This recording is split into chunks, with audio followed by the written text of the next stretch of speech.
Today you got another episode of Behind the Facemask with your host, lifetime Longhorn Alex Okafor. And today we got Texas defensive end Trey Moore. I appreciate you joining us. Sir. Yes, sir. So usually we start these things just about a little bit of information on your background. So where are you from? I was born in Houston, but I was raised my entire life in San Antonio. Okay. So when you say entire life, how old were you when you moved out to San Antonio? 3-4 months old, something like that. Okay. Yeah. Cool. And I'm assuming you went to high school in San Antonio as well? Yeah, north side, throughout the city. Okay. Yeah, Smith Valley. Smith Valley. Yeah. So around what age did you start playing football? 5, I believe. Maybe 4, but I think it was 5. Okay. So Tackle football. Since you was a baby? Yeah. Okay, cool. And did you play any other sports? No, I played a little bit of basketball in middle school, and then I played baseball growing up, and through elementary school and all that, but nothing too serious other than football. Okay, so by the time you got to high school, it was just strictly football for you. Gotcha. And have you played defensive end your whole life, or was that a positional switch? No, I started off as running back and safety, and then I went to linebacker, running back.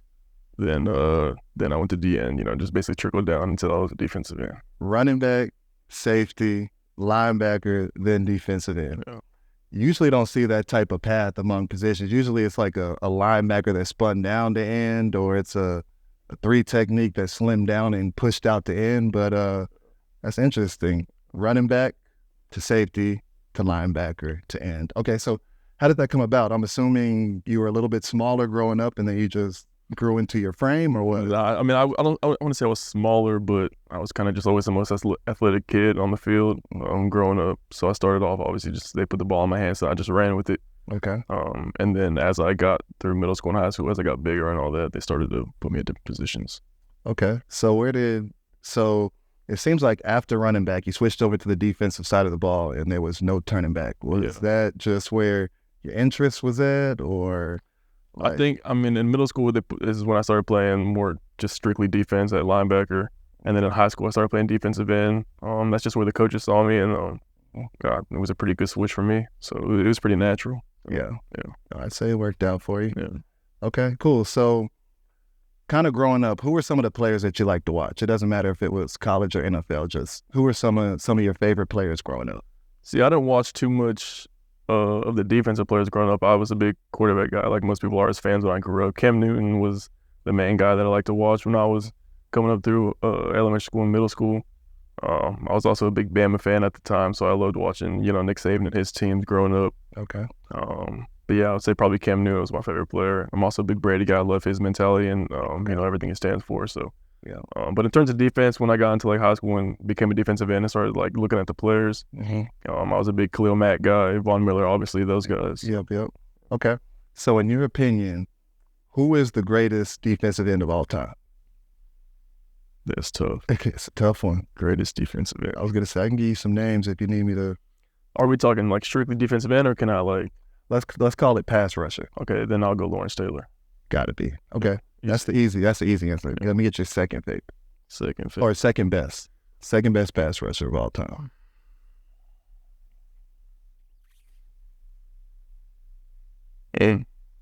How about this? Let's do this. So I'll give you Lawrence Taylor and I'll give you Reggie White. Now you give me somebody a little bit more modern as the best you've seen. More modern.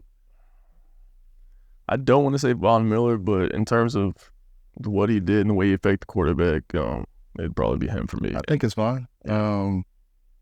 Von, I think, is 2 years older than me, so I watched a lot of his tape at A&M, and then I watched a lot of his tape in the league. And in terms of slipperiness and just pure speed and skill on the edge, there's not many better than him. I like that answer. Plus the longevity. How long he did it for. Yeah, he's I'm 2 years younger than him, and he's still playing. That tells you how long he's been going. Let's kind of transition into the recruiting cycle. What schools were looking at you, and why did you ultimately choose UTSA? Yeah, I had a bunch of schools, mostly FCS, going into high school. I was in high school during COVID, so that didn't help. I didn't go to a lot of camps either. So it was really going into my senior year, I just had a bunch of FCS. And then after my senior year, I kind of had 5 FBS. And they all came after the season was concluded, or did these come right before the season? I think it was during and after the season, the senior season. Okay. and I ended up ultimately going to UTSA. It was kind of the best fit of the few options that I had, obviously being close to home and all that. So, kind of transitioning into your time at UTSA, you put up some astronomical numbers. I'm talking about an unprecedented level of production. 8 sacks your second year, 14 sacks your third year. I believe you broke the record for tackles for loss your third year as well. Second year. Gotcha, get me right. Yeah. In your opinion, when did it all click for you? Probably that summer going into my retro freshman year, just because the first year I redshirted, I was behind 2 COVID seniors, 6-year players. So I wasn't really, seeing the field wasn't something that, I just expected not to. So kind of I just took that season, which, obviously then it was kind of hard just being able to, having a redshirt and sit back, but now looking back at it, I appreciate it because I was able to, take that year and develop myself mentally and physically and get ready to, make that big step. So I would say going into that summer, into my redshirt freshman year is when it clicked and I was like, it's time to go. Got you. And was it just a matter of you just getting an opportunity, like you getting some reps, or was there a steep learning curve for you? I think it was just a matter of getting reps. Got it. Yeah, whenever the position opened up and it was, kind of my turn to take the mantle, it just snapped and I went. For the fans out there that don't know, Texas legend Roger Gray was your coach your freshman year at UTSA. What type of impact has he had on you and your career? Yeah, he had a big impact. I can remember when I first got to UTSA, and him just taking me aside and we had one-on-one meetings, just going up on the board and him teaching me certain things across the whole. He's obviously a D-line guy, so it wasn't just specific to end, but it was just kind of the D-line in general. And then, he kind of just, he was always confident in me. I remember him telling me things like, like I had the opportunity to step up and, take the team and take the spot. So he was always confident in me and he saw my ability as a true freshman. So, I appreciate and respect him for that. Yeah. So whenever I was in school, Rod was my coach as well, but he was an assistant. My D-line coach was Oscar Giles, and then Rod Wright was our assistant coach. And one thing I really liked about Rod was he was very easy to talk to. Like whenever coaches have experience playing, it just connects a little bit more. And Rod was just easy to bounce ideas off of. Did you feel the same way? Yeah. And he was always upfront and honest about things, and he wasn't going to beat around the bush. Like you said, he was a player, so he understands how we feel. So yeah, it was very easy to connect and communicate with him. Yeah. After you've done all this damage at UTSA, you decide to hit the transfer portal. What was the reasoning behind that? I think for me, just knowing who I am and the type of player I am and all the confidence that I have in myself, with a lot of prayer and, just seeing how the projections were looking and the draft projections and all that, I just felt like it would be best for me to take that next step and prove myself on a higher stage. Because obviously being at the, G5 level is you get underlooked and people think the competition isn't, obviously, which it isn't as good as, P5. But so for me, it was just kind of just taking that leap of faith and trusting in God and trusting in myself. And, it's just trying to show people that I can do it on any stage. Absolutely. And did it ever cross your mind to enter the draft? It did a little bit just because, I think I was like 3rd, 4th, 5th round projection, day 3 type of guy. And like I said, with the confidence that I have in myself, I feel like I could have, probably bumped that up with the, pre-draft process. But ultimately, man, I just feel like I could be a 1st round guy. I think that's the type of the skill and the talent that I have and, the work ethic that I have. I feel like I can get me to 1st round level. So I just thought it would be best to take it to the SEC and prove it there. What's good about defensive end, and you already mentioned it with Khalil Mack, it's that no matter where you're at, if you can rush the passer, it's going to jump off tape and it's going to translate. So for Texas to get a guy like you that can rush the passer the way you do, I feel like it's going to be an easy plug-and-play situation. Yeah. Do you feel the same way? I do feel the same way. I think, my skill set and also the competition, I feel like it translates. I think people don't give the G5 level as much credit as it deserves because, I think, just playing here in the spring and what I've, learned so far, what I've seen on film, I think a lot of disrespect is kind of given to the G5 level. I feel like more respect, it deserves more respect than it, is given. I'd kind of agree with you. I don't feel like the drop off is as steep as people try to say. There's some ballers at the G5 level. A lot of guys at smaller schools are just guys that missed the mark barely or maybe a little bit undersized, but they got it in here and they can definitely ball. So I'm with you. I feel like it's people underrated a little bit too much. Okay, kind of fast forward into Texas. Why did you choose them? Why come here? Yeah, the final decision was really between here and Bama. After taking my visits, I kind of just put the decision on God and for him to guide me. I'm someone who's really rooted in my faith, and just praying about it. And that's just, the real answer is that's just where I feel led. There wasn't no like specific thing that I was like, yeah, that's why I'm going there. It was kind of, just praying about it. Texas just felt right. Bama didn't, so I chose Texas. Yeah, I love that. And what are some of your first impressions of Coach Sark? He's a funny dude. Just his mannerisms and the way he comes into the meeting room and the way he communicates. But he's a great coach and I respect him, and I think he definitely has what it takes to put this team back on the map where it deserves to be. Yeah, I agree. So I know you haven't been here previously. Obviously, this is your first spring here, but just from what you see so far out of Sark and out of this team, why do you think Texas has been able to make that leap after a decade of, let's call it, mediocrity?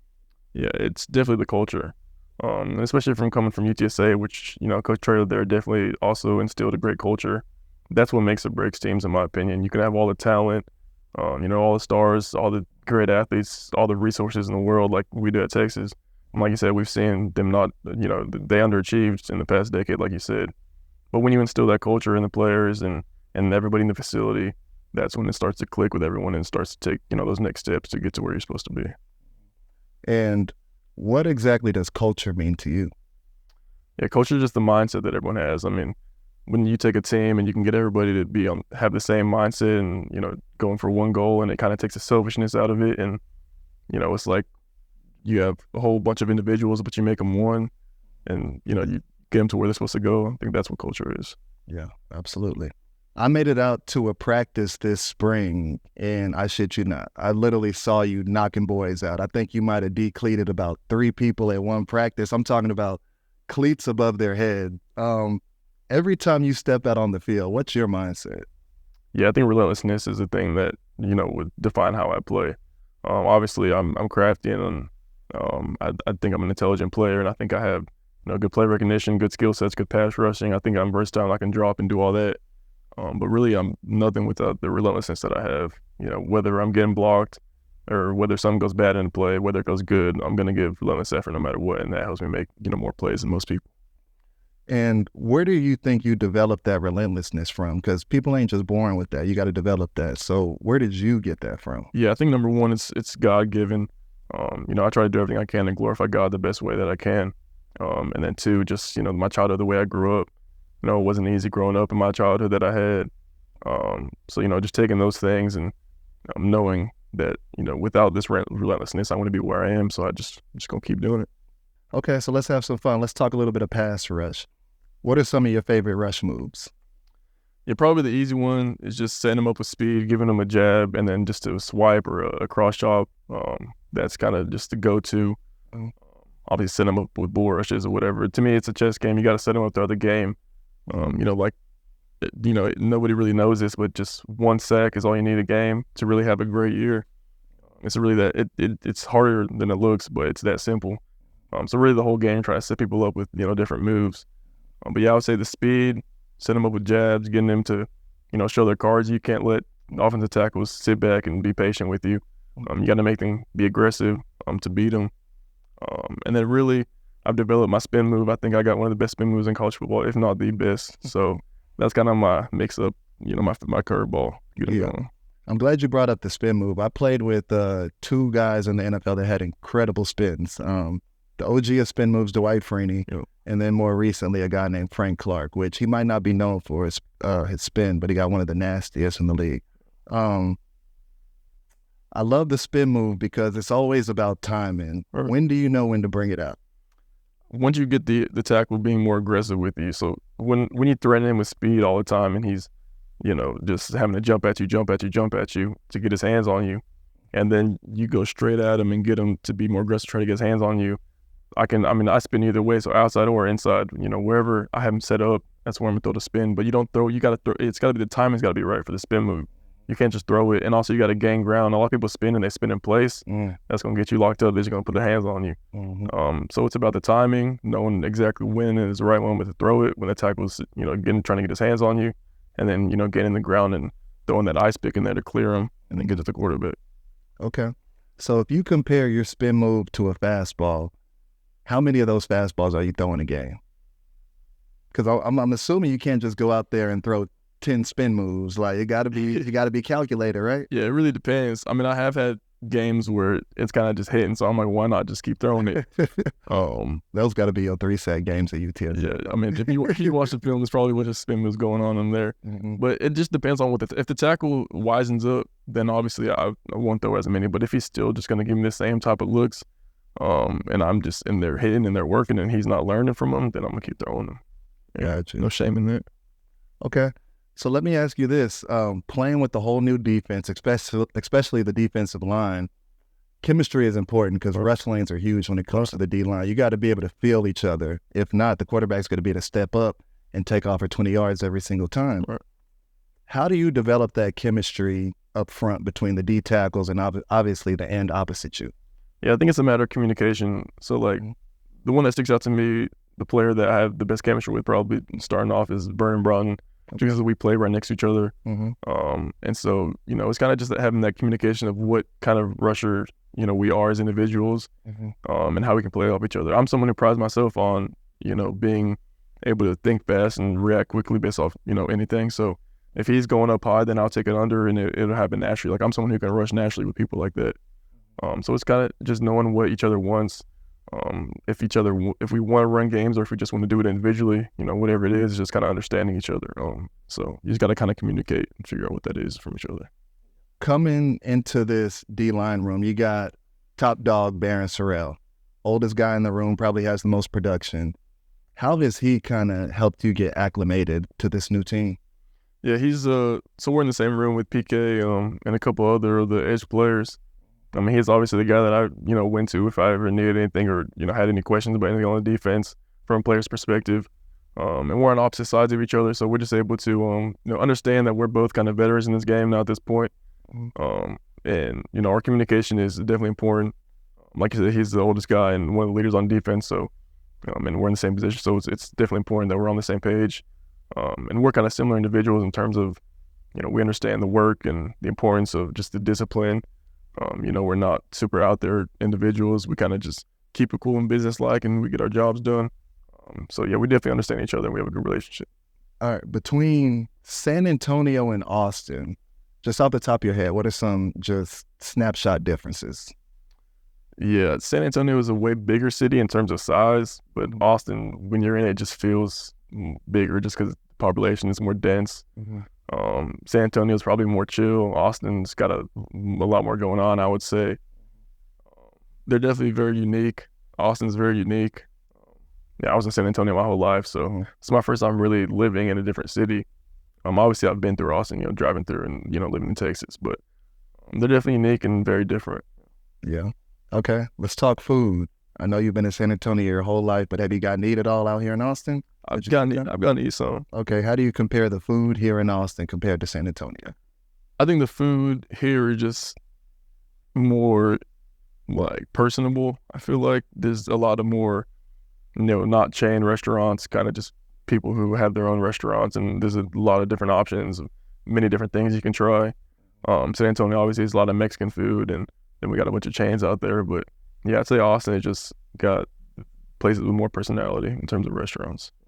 I like the way you put that. I've never heard somebody describe eating out in restaurant service as personable, but I like that description. I agree with you. I think Austin is a little bit more niche-y when it comes to food and restaurants. In San Antonio, obviously, you got your staples and Mexican food, and they do that the best. What are you going to bring to this year's Texas team? Yeah, I think just my relentlessness and my effort. To me, it's not always really about the numbers. Like I said, I just want to do the best I can and glorify God with how I play. And for me, if I do that, everything else is going to take care of itself. If I have a bad game, that's fine as long as I glorify God. But in my opinion, as long as I'm trying to glorify God, I think the numbers and everything else is going to take care of itself. So for me, it's just bringing that mindset, like I said, of relentlessness and playing the game the right way. Hopefully I can help take this team over the top to where it needs to be. Yeah. No, I think I speak for everybody when I say we're excited for you to be here. As a guy that has known about you before you even got to Texas, I keep up with all my ends. So as a guy that has seen you week in, week out, put numbers on the board, when Texas said they got you to come, I was excited. And I'm looking forward to seeing you do work this year. Yes, sir. Thank you. Absolutely. And that's another episode of Behind the Face Mask. Appreciate you joining us. Thank you.